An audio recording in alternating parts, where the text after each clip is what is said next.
get started. There's my audience. And then show yourself if you can. All right, let's get started. So, life comes with many challenges.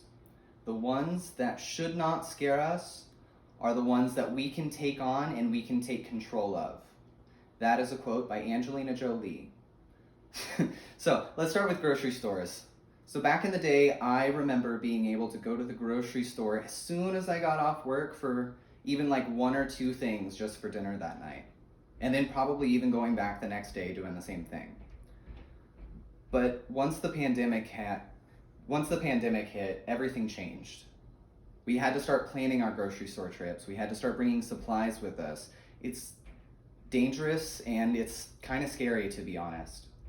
So today I want to talk about a couple of things that we can do to help make our grocery store trips a little bit safer for us and for everyone around us.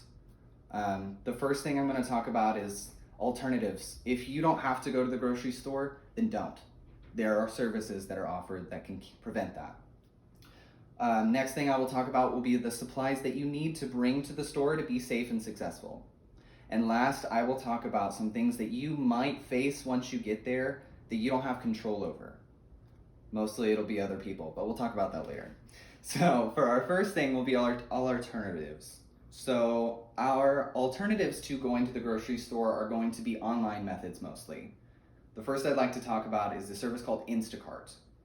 Basically, you will be provided with a list of online inventories for stores near you. And basically, you put in your order, someone goes and gets it and brings it to your door. It's basically Uber Eats, but for grocery and drug stores. The second I'd like to talk about is Amazon Pantry. Now, we all know that Amazon is not my favorite company, but if you are more at risk than others, this could be an alternative that fits you. Amazon Pantry allows you to take advantage of its whole food stock and get your groceries delivered to you same day in a climate controlled environment, so they won't deliver you any melted ice cream or anything. A third alternative, which is a little less expensive than the first two, is curbside pickup. So usually it doesn't cost any money, and a lot of stores are taking this on as a popular trend. But you place your order online, go to the store, and pick it up when they deliver it to your car. I know this technically isn't avoiding the store in its entirety, but you are avoiding going inside and exposing yourself to all this risky business with crowded lines and close quarters. So if you do have to go to the grocery store, here's a list of a couple things that you can bring that is going to help keep you safe. The first, hand sanitizer. It is my favorite thing to bring with me nowadays just because it feels so clean now. But basically, it's going to put a barrier between your hands and everyone around you. You need to make sure that it is at least 60% alcohol in its concentration, or it won't be as effective as you need it to. But it's all good. It's a good alternative to washing your hands if you don't have that available to you immediately. The next thing that you need to bring will be your contactless payment. If you have a smartphone, most likely your company will have a form of this, whether it be Apple Pay or Samsung Pay or Google Pay. This way you can avoid touching those PIN pads that almost everyone who's been in the store has probably touched. The most important thing you need to bring, which I'm sure you've heard by this point, is your mask. This is going to help prevent you spreading the germs that you already have to the other customers and the other shoppers. The only way, however, that this is going to be effective is if everyone is taking part in wearing their masks. Once we get that, nobody can spread their germs and we'll start eliminating the virus. But until then, you'll need this speech. Next, what you need to prevent is from people from talking to you. Your mask will help with this because they will only be able to see from your eyes up.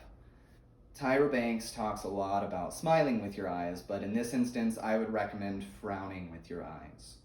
The next thing you'll need that I recommend is your headphones.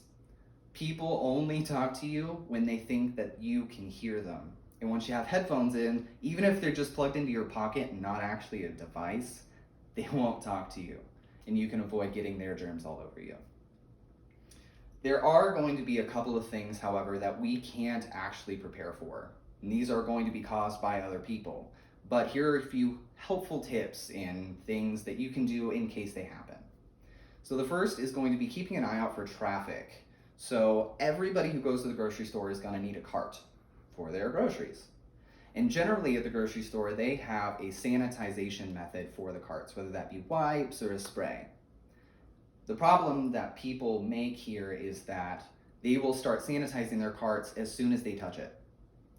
It makes sense, but as long as you get your wipes and take your cart away, you won't be preventing other people from getting in there and just congesting into a cesspool. The next tip that I recommend is what I call lonely spaces.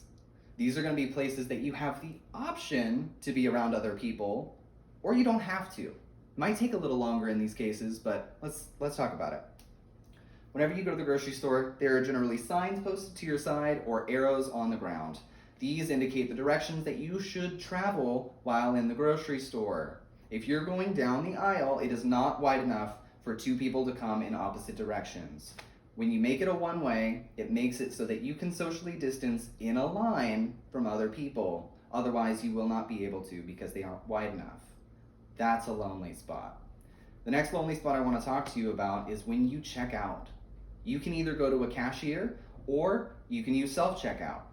Normally, I would recommend going to the self-checkout if it's an option. However, if there's nobody at the cashier and there's 8 people in line at self-checkout, make the smart decision and go with the less amount of people, okay? So in conclusion, there are a couple of things that you can do going to the grocery store that'll make it a little bit less dangerous and hopefully make you feel a little bit more comfortable. The first, don't go if you don't have to. There are alternatives if you have the money for them.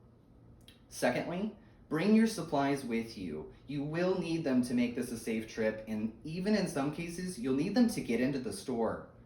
There is a mask mandate, whether or not people think so. Thirdly, you will need to make sure that you're prepared for the obstacles that you will face in the grocery store, even if you can't control them. Now, life comes with many challenges, and the ones that we should not be scared of are the ones that we can take on and we can take control of. This is a community effort, and our community is all going to the same grocery store. So let's make sure that we keep it up and keep it safe by following these tips and taking care of our neighbors. Thank you for listening to my speech, and that's a COVID-safe grocery trip. Thank you. Here's my audience members.